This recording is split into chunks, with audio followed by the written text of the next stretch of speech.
Hi friends, this is Jo Naturalde. You're listening to Chika with your tita. Your conversations with your cool titas about love, sex, relationships, reproductive health, and things you like to know but are shy to ask.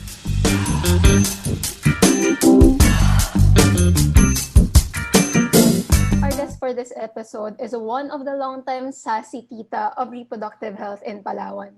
So disclaimer lang guys I remember ayaw niyang tawagin ko siyang tita, no? Sabi niya, ate na lang. Kaya naman, let's welcome Amina Evangelista-Swanepoel, Executive Director of Roots of Health and award-winning reproductive health organization providing education and services to underserved Filipinos.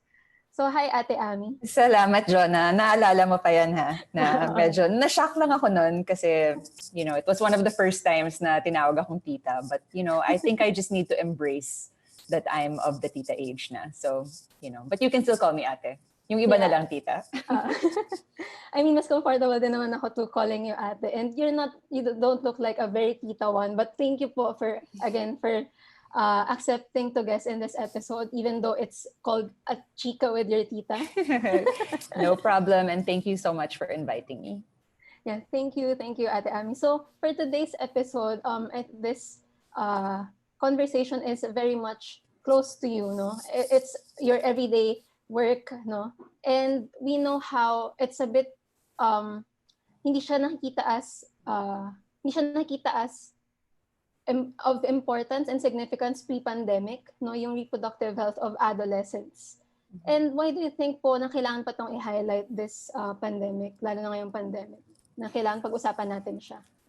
Well, kailangan naman talagang pag-usapan ang adolescent sexual and reproductive health kasi ang dami nating problema sa Pilipinas with reproductive health na talagang apektado yung youth. So, from teen pregnancy and maternal deaths to HIV incidents and infection, it's really hitting the young people of the Philippines the most. So that's why even before COVID, tinututukan na talaga namin and we're really trying to put more programs and policies into place so that young people would be able to access the reproductive health care and education that they need. Pero ngayon na COVID season na, actually, when COVID first started, I remember being on a panel about RH problems, and someone actually said na parang, well, at least since COVID, since quarantine, baka bumaba na yung teen pregnancy rate natin kasi hindi pwedeng lumabas yung mga bata. So anong basis po nila doon? Yeah, I guess they thought na talagang hindi talaga lalabas yung mga bata, na nandun lang sila sa bahay. But as we all know, that's not the case. Young people are still going out. I know that in Manila, mas strict pa rin yung quarantine ninyo. But dito sa probinsya, sa probinsya in places lalo na wala masyadong community transmission, it's mostly back to normal. I mean, hindi pa rin pwede yung mga malalaking gathering. And of course, kailangan naka-mask and naka-shield. But pwede namang lumabas. And, for young people, they even let's say mas strict and kunyari may checkpoints or something, pwede pa rin silang mag-ikot sa barangay nila. Yeah. And in reality, it's there aren't really checkpoints and things in places where it's more lax. So, it's still, people are still having sex. And actually, when there are emergency situations, a lot of times we see in post-typhoons or other earthquakes, situations like that, you actually see sexual activity going up because sex is something that brings comfort. And for a lot of people, lalo na yung mga nawalan ng trabaho or nawalan ng ibang aspects of their normal lives, that might be all they have. So we can assume that sexual activity is probably increasing. So importante pa rin talaga natutukan yung teen pregnancy and adolescent sexual and reproductive health. Sorry. Thank you, Ate Ami, no, na nabanggit mo how it's happening in Palawan. And ito kasi yung hindi pa natin openly na pag-usapan how sex is part of our everyday lives with or without pandemic. And it's still, it gives comfort to a lot of people and also to young people. So medyo mag-jump off na ako doon, Ate Ami, na we ask a lot of young people, no, and to ask us questions, na yung mga questions na they can't equally ask to their titas or to their moms. And may mga very exciting questions kami for you today sa episode na to. So hopefully, mas maging open tayo when it comes to sex and sexuality. And we know that you're that tita that we can talk to. Kaya naman, I'll start with one of the questions na, Ate Ami, totoo daw ba na dapat makipag-sex na pag 18 na? So I think ito siguro usap-usapan to ng mga kabataan with their peers, and lalo na ngayon it's sobrang mahirap dahil nakikita lang nila yung mga kaibigan nila on screens, no? Ito na lang yung way to communicate. Most of the young people, especially in Metro Manila, but I think it's a different situation in Palawan. So what can you say about it? Na totoo daw po ba na dapat nang makipag-sex pag 18? So definitely my answer to that would be no. And the answer to that, there's no age at which masasabi mo na dapat ngayon na.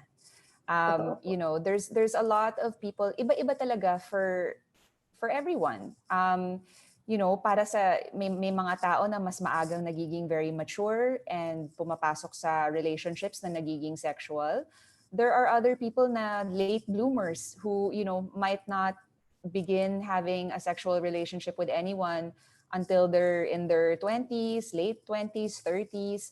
And then meron din mga tao na hindi interesado, from either hindi lang talaga interesado or all the way to the end of the spectrum na may tinatawag tayong asexual people na talagang just biologically they're not interested in sex. So there are a lot of factors na dapat in place, I think, before someone considers having sex. But age, there's no specific age. And ang tinuturo namin sa mga kabataan is that you should be ready. We don't say na parang dapat gantong age, but we do say na as much as possible, delay until you're older, because there are feelings and relationships, and there's a lot of things that come hand in hand with starting to be sexually active. So we think that the older you are, the more equipped you are to handle those issues. Pero hindi ko masasabi na may talagang age na dapat mag-umpisa na. Siguro, so ibig sabihin, sex po pala ay dapat decision mo, no? When the time is right, when you think willing ka na to do that. No? So wala talagang time, wala talagang age na dapat gawin mo na siya. Yeah, so, and of course, hindi lang dapat ikaw ang handa. Kailangan yung partner mo handa rin. Yes, both dapat kayo. Yeah, because a lot of times maririnig mo na lang na one partner is ready pero yung isa hindi. Nape-pressure siya. So actually, one of the things that we ask young people when we teach them is kung may boyfriend ka or kung may girlfriend ka, imaginein mo, kaya nyo bang pag-usapan kung mag-uumpisa na kayong makipag-sex? And then most of the time, nahihiya sila, tatawa, tapos parang, hindi ko kaya, ganun. So then we're like, well, kung hindi nyo kayang pag-usapan, then dapat hindi nyo ginagawa. Totoo. Because, a couple who is considering this really should know kung ready na sila pareho. There should be consent on both parties. So it's not just about if you're ready. You also have to make sure that your partner is as well. So bakit po kaya, so napag-usapan na natin na dapat ready kayo both, no? Pero bakit kaya pumapasok sa isipan ng a lot of young people yung thinking na kailangan na nilang mag-ipag-sex at that age? So bakit kaya may mga ganong discussions? Well, I think it's probably peer pressure, and then syempre sa media and yung mga nakikita natin, role models. Sa Pilipinas, sinasabi natin na conservative tayo, pero manood lang kayo ng Eat Bulaga or kahit anong mga show, right? Like, hindi tayo actually conservative in practice. Kung makikita mo, so many shows, singing, dancing, it's so sexualized. So may mga underlying na. Yeah, and so I think na ang kabataan is young people are easily influenced, or not naman influenced, but affected by the things that they see. And it's not even just like foreign films and stuff that come in. Our local productions are also very sexual. So it doesn't surprise me na there will come an age na young people start to think na dapat na. And especially kasi sa mga barkada, right? Usually, pag may isang nauna or, kung bata pa talaga sila tapos may isang nauna, minsan parang hindi nila hindi nila Nape-pressure. gustong gayahin. Pero if it starts to be more in the friend group na naka-experience, then I think the people who haven't start feeling like, oh, is there Curious na something sila. wrong with me? Yeah, bakit ako hindi pa? So I think it's a lot of factors like that. Yeah, Ate Ami, we've tapped a little bit about consent, no? Kasi sabi mo dapat ready din yung partner. So, a lot of young people, question din, no? Ano daw po ba yung consent or pahintulot? And what does it look like and sound like? And I remember I've watched one of your talks then before during this pandemic, and you've highlighted yung importance ng consent. Paano po ba dapat ito napapractice? So in practice, well, in theory and in practice, Yeah. consent is something that you need to get. Basically, it's agreement, right? Yeah. So it's agreement to do something. And in this case, we're talking about sex. So in this case, we mean that every single time you have sex with someone, even if it's your partner, even if it's your longtime partner, even if it's your husband or your wife, if it's your spouse, you still need to both agree that you're going to have sex. And so it's really like a very simple idea, but minsan pag tinuturo namin yung idea na to in communities, like Yes. you'll have a lot of women who will say na, oh, kung lasing si mister, kailangan makipagtalik, hindi pwedeng umayaw. And then when we say na actually pwede kang umayaw, they say hindi, mag-asawa kami, hindi pwede. So when we talk about marital rape, because basically if you do not consent and someone pressures you or forces you to have sex, even if it's someone you love and it's your boyfriend or your husband, that is still rape. And if you're married and yun ang nangyayari, then that's marital rape. So, kailangan talaga nating internalize that you have to say yes to sex. You have to say that, look, it doesn't necessarily have to be na, you asked, what does it sound like? The easiest thing would be to say, do you want to have sex, right? But sometimes couples, maybe lalo na if they've been together for a long time, maybe they have other words that they use, but normally you should be able to express to your partner if you feel like having sex or not. And if you don't, it should not happen. So that's basically like the simplest way to think about consent. Sana na po, by practice, sana lahat can practice it with their partners or even with their wives and spouses. And with that, kasi blurred line pa rin po siya hanggang ngayon. Not everyone has, that consciousness to even ask, no? To even ask if okay lang bang makipag-sex at this time, no? So, paano po ba natin ma-ensure, for also young men, I think it goes more of the heterosexual relationships, na parang yung male partner mo or yung boyfriend mo is just, parang nakukuha niya lang yung idea na parang pwede na makikipag-sex na ako tonight, for example. So, paano kaya natin ma-ensure na nakikita nila na important na aspect is for them to ask? Well, I think that's part of having comprehensive sex ed, because I think that I think na importanteng makita ng lahat ng tao, both girls and boys, young men and young women, that sex is not just a physical act to do, right? Like that there's lots of other issues, emotional, mental, and physical involved.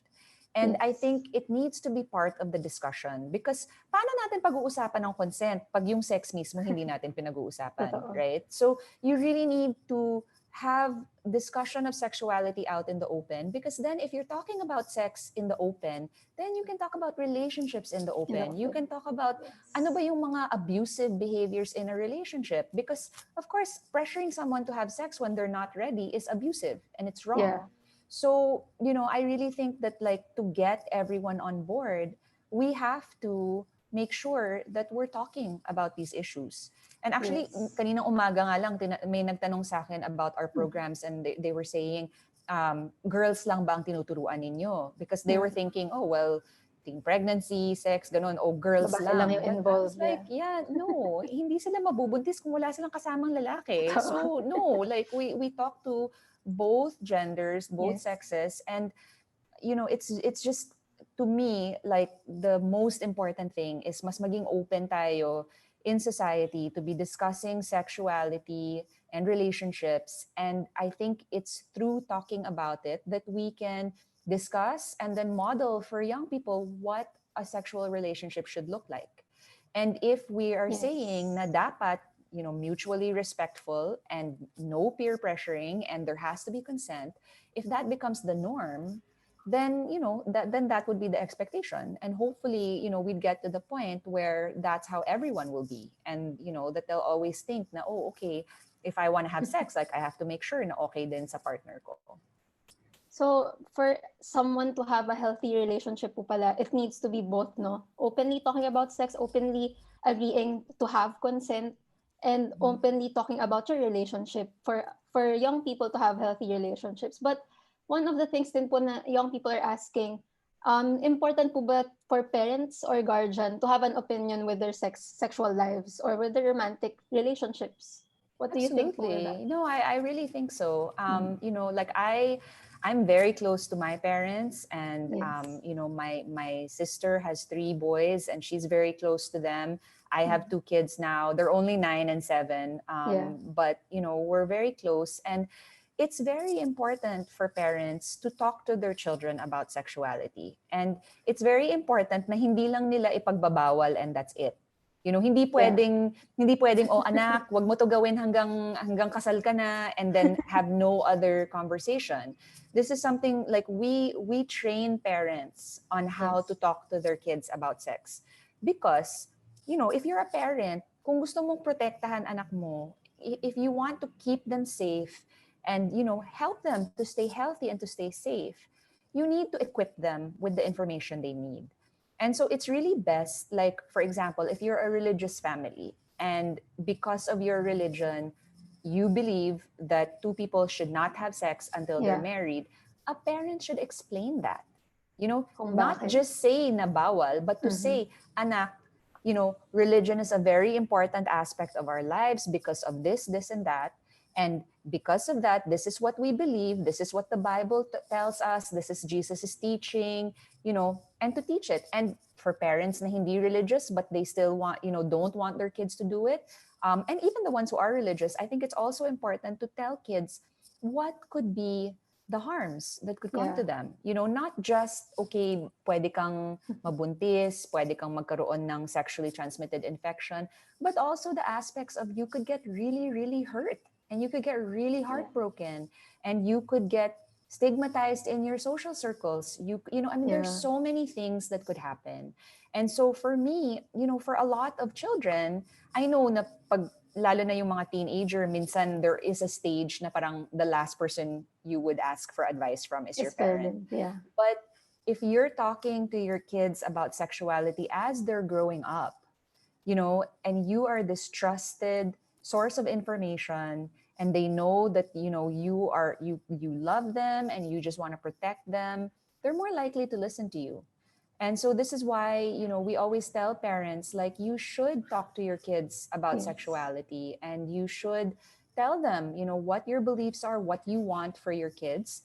Of course, you have to understand that they might not, they might not follow your advice, and there might come a point that, they're secretive and they don't tell you things. But if you've been, if you've equipped your kids from when they are much younger, it's not gonna be such an awkward conversation when you're older na. Yeah. Kasi, di ba, super awkward isipin kung, kunyari, never yung pinag-usapan ng sex, tapos bigla mong sasabihin, oh anak, mag-usap tayo ngayon. But if as they're growing up, you answer their questions, Yeah. and you talk about things in an age-appropriate manner, it doesn't end up having to be an embarrassing conversation. Totoo. And I think mas magiging open pa sila talking about the relationships to their parents if naging open while growing up. No, it's a process po. No, it's not, sabi nga nila, it's not a one-time talk with your Yeah. child or with your pamangkins. Exactly. And, diba Has po, to be constant yeah, and evolving. that's true. And I think we've tapped na rin po Ate Ami, no, with teen pregnancy. And there are questions actually from our young people, no. Sabi nila, how do we minimize teen pregnancy so that girl child reaches her full potential in her studies? And we know yung iba rin pong young girls, no, or adolescent girls, nakikita din nila yung pagiging nanay as a sense of purpose. So how do we, how do we contextualize? How do we reconcile this na yeah, it's good thing that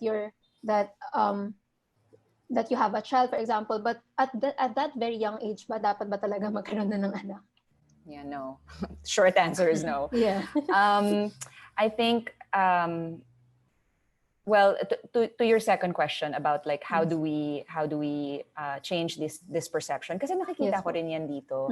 Lalo na pag common sa circles nila na merong May mga anak na yung nabubuntis ng kaibigan. maaga, they end up thinking na parang bahay-bahayan, right? Like lalo na Yeah. kung nandun pa yung partner, yung boyfriend. But okay, so the quick answer to girls who are thinking that is basically, like, I would say, one, lalo na kung bata ka pa, your body is not ready to carry a baby and to grow a baby and for you to give birth, because our maternal deaths in the Philippines, it's the two ends of the spectrum. It's it's the older women in their 40s na sobrang dami na ng anak, and it's also the teens who are just too young for their bodies to be able to support a pregnancy. So one, like, your body is not ready to support a pregnancy when you're still very young. Two, if you don't have an education, how are you going to support that child? And for girls na hindi na pumapasok, let's just say, okay, so hindi ka na nag-aaral, but we assume that you will still find some way to be earning some money. Now, how are you going to do that if you're taking care of a child? Three, I think it's very important to make sure that young people understand the realities of how hard it is to take care of a child, lalo na kung mag-isa ka and wala kang partner, because the statistics are pretty depressing. Like, most of the time, the teen dads don't, or even a lot of teen moms, their partners are not teenagers, they're old men. They're like men in their 30s and 40s, which like, to me, kadiri talaga, because to me, like, pedophile yan. Bakit ganun yung age gap? But most of these boys and men don't stick around. So I think it's important for young girls na kung yun ang aspiration nila, to at least know that, in reality, it's not this like super mom story. Like, it's gonna be super, super hard. You're gonna have a really hard time doing this on your own. And basically trying to show her that, maybe hindi pa rin masyadong mag-iiba yung poverty level, but to at least show her that if she's a little bit older and in a more stable relationship where she's sure that the guy will stick around, even that would already be better than, choosing to have a kid when you're still so young. Totoo yan, Ate Ami. And then there are actually, kasi anonymous kami nag-ask ng questions eh. So nagulat ako na may nag-share pa ng kanyang kwento ngayon. Which is, sabi niya, nakumpirma daw niyang buntis siya, ngunit hindi daw alam nung nakasex niya. So, I assume na yung nakasex niya is baka hindi boyfriend, no? Sinabi lang kanya kasi nakasex ko. At hindi rin alam ng mga magulang ko. Kasalukuyan pa ako nag-aaral at walang trabaho. Hindi pa ako handa. Gusto daw niyang ipa-abort, no? Pero wala siyang kakayanan. And alam naman natin how restrictive abortion is in the Philippines. So, ano kaya yung pwede po niyang gawin? And may isa pang nag-ask is, may isa pa po, so another entry. Paano ko sasabihin kila mama na buntis ako? So, it's just there. So, parang alam po natin na it's happening, lalo na ngayong COVID na wala tayong ibang makausap, no? It's all in us, no? Well, so, she's gonna have to tell her parents. Because that's her best chance right now at getting support. So hindi alam yung for the first question you had, hindi alam nung naging kasex niya. So, she's not gonna get support from that guy. So she's gonna have to tell her parents. The thing is, I mean, you do hear some extreme cases na, kung galit na galit yung parents pag malaman yung nabuntis yung anak nila and then they disown them. But I think most parents don't do that. I think most parents, of course, magagalit sila. Of course, they will be disappointed. Of course, it's not gonna be a happy occasion. but most parents love their kids and want to support them. So I would say that she just has to bite the bullet and tell her parents and expect that A lot that it's of going to be hard and sigawan. magagalit sila, but yeah, Yeah. but that eventually that the parents will help her. Yeah. And most often a lot of times nga minsan galit daw yung parents, pero pag Yeah. lumabas na yung baby, then they're Tuwan-tuwa. enamored and in love, and Mm. then mas tutulong pa sila. So Yeah. yeah, I'm not saying that should be the game plan, but I think anyone going through this has to just come clean and tell their parents. And most parents will remember eventually what it was like to be Yeah. that age. Totoo. So hopefully they won't be too angry for too long. I think yun nga po. I think there will be acceptance along that way. Pero Mm-hmm. we need some patience din with the parents kasi feeling ko in-internalize yung mga ganitong usapin, very internalizing din for our parents eh. I mean, Yeah. they would think na kasalanan nila. I mean, may mga ganun pong discussions din no na parang even parents, they think dahil nga it's a negative connotation then in the Philippines, so they think it's their lack of guidance. But dun siguro papasok yung napag-usapan natin kanina, Ate Ami, na Yeah. dapat Yeah, I openly, mean, unti-unti. this is not going to be a popular opinion, but I do think it's their fault also. I mean, Yeah. not completely, but Yes po. I mean, parents have a responsibility to teach their kids, and Yeah. if they don't, and then something like this happens, it's a little bit on them. So Actually, no. if this was a movie, the next scene would be like my kid getting pregnant and me being like, okay, this is my fault. No, just kidding. But yeah. So na po napag-usapan natin na may just, ano na lang siya, acceptance, no? Mas acceptance if it happens to you. So, paano naman po natin ma-ensure, no? One of our, one person asked, no? Pregnant teenagers in our community suffer daw stigma. So, may stigma pa din. We can't remove that at some point. And lalo na ngayon, isolation. So, what can we do to help them? I think the whole country would be so much better if everybody was just a little bit more empathetic. That's There's nothing that we can do for everyone, right? Yeah. But I think that if each person, even just all the people listening now, if you would just like think to yourself, let's have some compassion, let's have some empathy, let's be a little bit less judgmental. It's not just about pregnancy. It's about any and all issues. Our communities would just be so much stronger if people practice a little bit more compassion and empathy.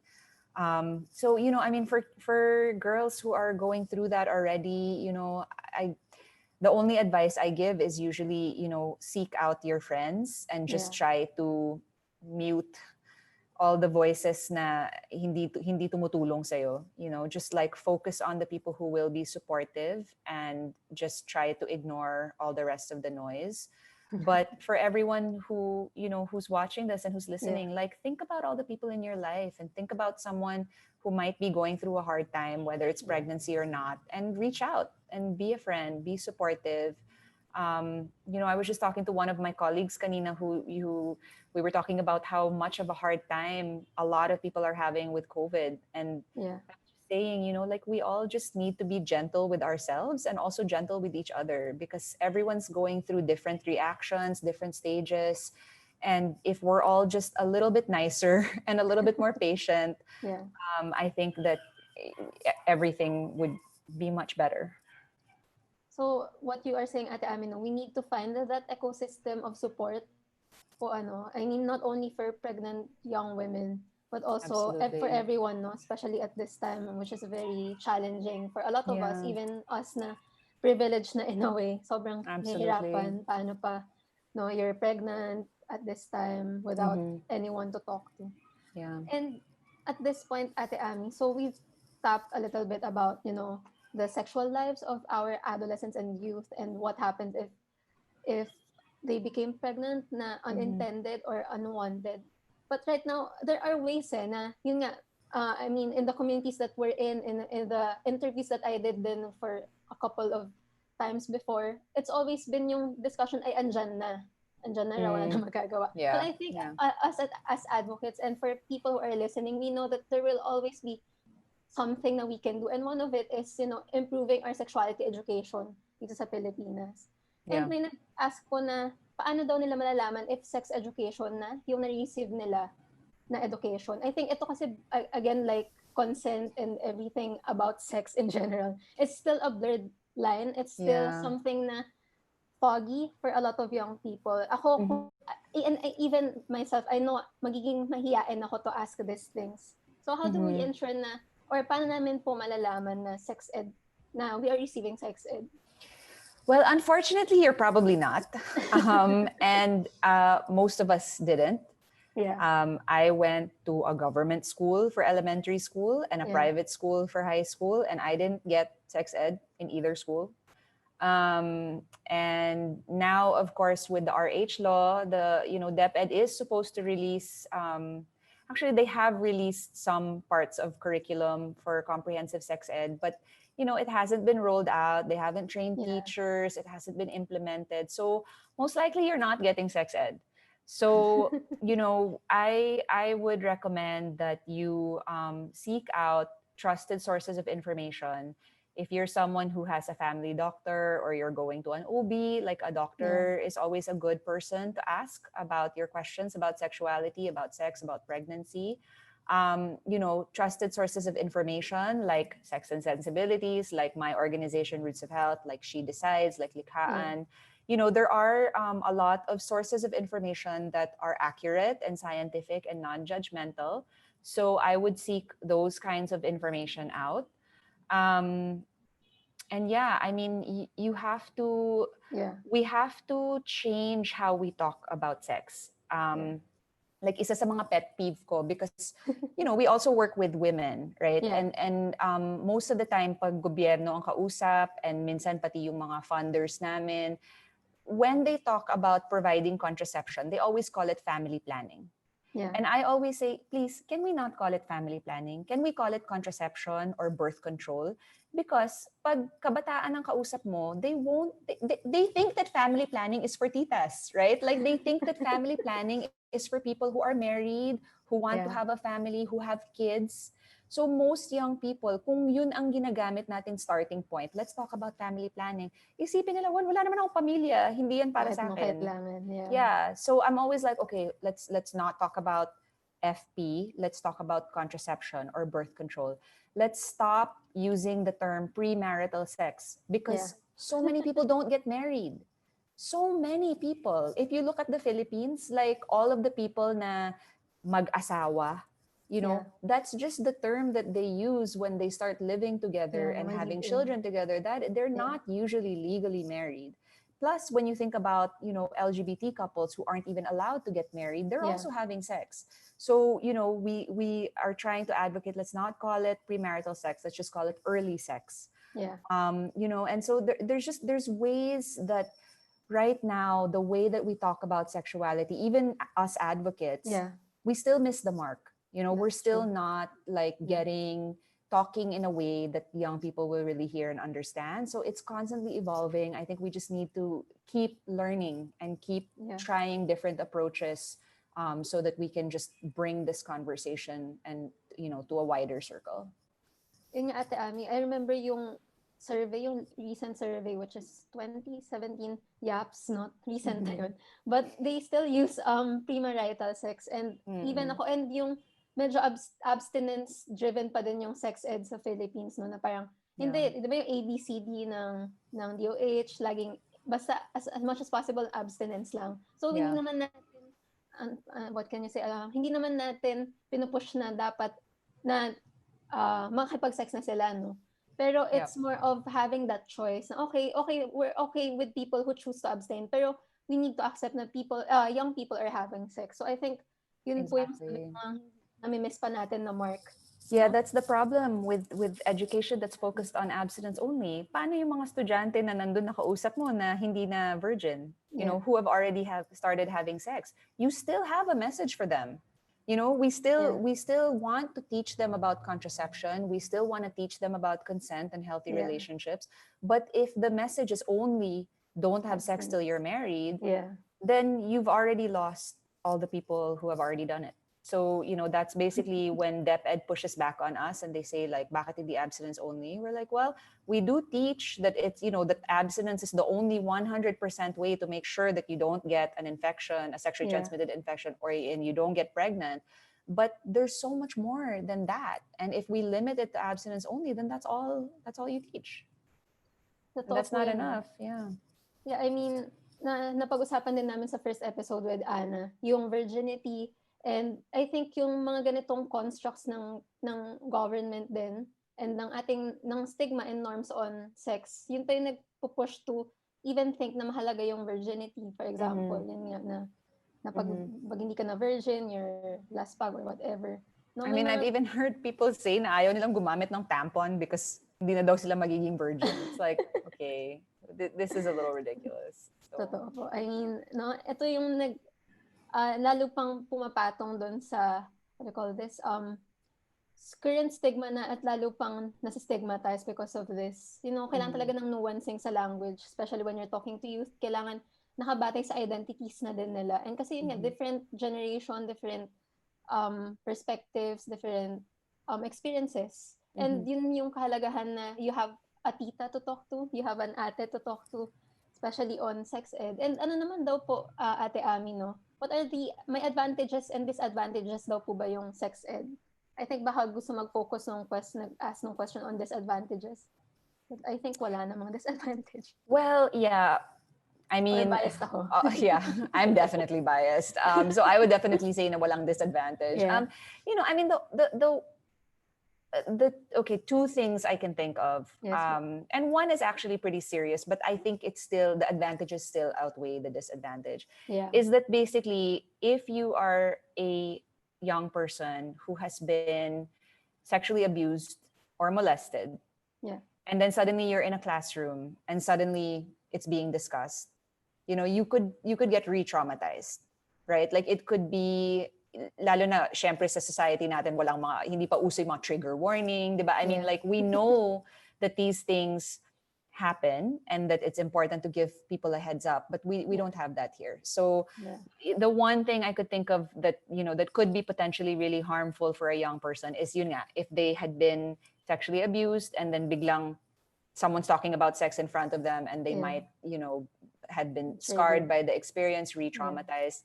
And I guess also, it could be confusing for some people because lalo na kung child sila na yung mga magulang ay kung ano-ano sinabi sa kanya, they might get confused na parang, what? Ganyan pala. But in my mind, those disadvantages are still pretty small compared to all the advantages of equipping someone with information so that they can protect their health. So generally, I would say there's not really many disadvantages. Yeah, so it's really more of, educating pa rin talaga yung objectives ng sexuality education and being very open, no, and tackling it na it's hopefully the new normal, not the pandemic, no. It's hopefully sana, no, in the near future. Yeah. So Ate Ami, where can we go, no, for questions like this? I mean, hindi pa rin ganun ka popular for young people, no, asking to healthcare providers. Pero where can we, sino po yung mga matatap namin, no? I think now probably more than before there are more resources online. Yeah. So I know, there are lots of at Ugat ng Kalusugan at Roots of Health, my organization, we have Facebook groups for young people. I know that Likhaan created this amazing chatbot. Yeah. So that's like, I think if you go to, Anna's gonna get mad at me. I can't remember what it's called. I can Teens Sikay. Yes, Ask for kaibigan. Yeah. So that's teensinfo.ph. Teensinfo.ph. Yeah. Sorry, Anna. But yeah, okay, that's a great resource that young people should use. And then like we have a clinic page called UNKRH Clinic. Yeah, I think that's what it's called.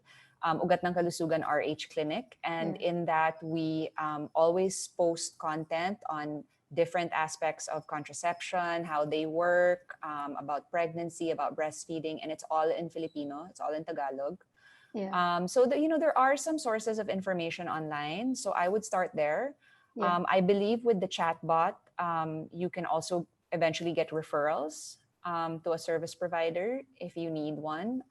And sometimes, we also get messages to Roots of Health and to the RH Clinic where people are saying na, I live here, meron ba kayong partners dito?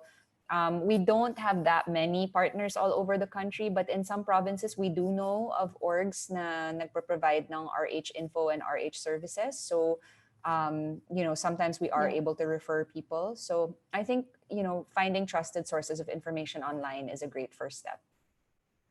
Thank you for that, Ate Ami. No? At least ngayon, mas open and mas may mga malalapitan tayong not only healthcare providers but titas in the field who's very open and confidential tong mga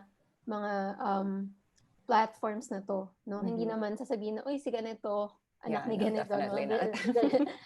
These platforms are very confidential and very youth-friendly. Yes, young people have a right to privacy. That's true. Lalo na with the Data Privacy Act. That things a little bit lighter, So we'll be having, mala Tito Boy lang, pero Tita version. So Tita Fast Talk. Ayan. Sige. So if you're ready po. Sure. Okay. So the very famous lights on or lights off? On, but with a soft light. Kailangan wow. soft. Injectables. Hindi pwedeng fluorescent. Injectables or implant? Implant for sure. Why po? Bakit? Because I don't like injections, and the injectable is only for 3 months, whereas the implant, you just get one injection for anesthesia, and then they put it in, and then it protects for 3 years. Hindi mo na kailangan pag-isipan, and I'm actually on my 2nd implant already, so on my 4th year of an implant. Do you recommend din po ba implants to young people? Yeah, actually in places, there have been studies in the US in certain states that have dramatically reduced their teen pregnancy rate. And the way they did it was with implants. Because, implants protect for 3 years. And if you ever want to suddenly decide, oh, I want a kid now, you have it removed and your fertility comes back immediately. So it's a really great form of contraception for anyone who doesn't want kids anytime soon. So if you're sexually active or with a partner right now, it's better to choose an implant as a contraceptive much method. better, especially COVID time, right? Yeah, I mean, because the women right now who have implants are so much better off dahil hindi nila kailangan problemahin for a couple more years, like when they're gonna get their next implant. Totoo. And you can stay at home for longest time, and it's very feasible nga with the pandemic. And then my next fast talk, your age when you became curious about sex? I would say maybe about 16. Yeah. A little bit of a late bloomer. My friends were all talking about it way before I was, which is ironic because now it's like my life's work to talk about sex. Yun ba yung question ko na parang, how did it came about na this is your job right now? This is your like long-term life advocacy? Well, I did graduate school in public health, and I was really interested in health and human rights in relation to HIV. And so I wanted to study about HIV, and HIV, when you're in public health school, you study it with population and family health. So of course, population and family health, that's sexual and reproductive health, adolescent health, maternal health. So that's how I got into it. And yeah, I really consider myself so lucky because I love what I do. I mean, who wouldn't, right? You get to talk about sex all the time. But yeah. Ay, medyo same po pala tayo. I started then with HIV advocacy. Anyway, it's a next story next time. And lastly po, if one of your child asks you, Mommy, can I have sex na? What will you say? I know they're kind of young pa po ngayon, 8, 9, I think. Yeah. Pero when the time comes po na they say that, so what will you say to him or her? So I hope that this would not happen because what my husband and I are trying to do with our kids is to give them age-appropriate sex ed. Yeah. So, as they grow up, we'll answer their questions. We'll talk about why we would prefer that they wait and everything. But my hope is that both of them would be so empowered and like, know what they should or shouldn't do, that, that they wouldn't ask anyone for permission, that they Yeah. would know if they're not ready, that they shouldn't have sex. And if they are ready, that I hope that they would be safe and use contraception.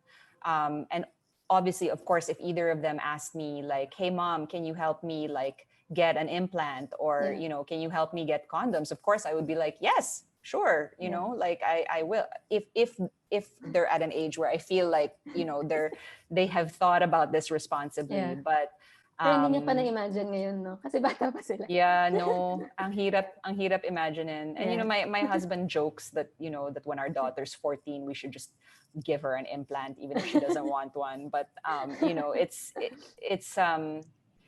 you want the best for your kids, Yeah. but if a kid is actually asking a parent for permission, like I really really doubt that Mhm. that they're actually going to listen to a parent, because Yeah. I feel like if they know, that if they want to do what the parent wants them to do, hindi talaga nila pag-iisipan yan. So I feel like if they ask that, it's like they want to already. So I don't know. I feel like if you, even if I don't want you to have sex, like if you're Yeah. gonna do it, please at least do it safely.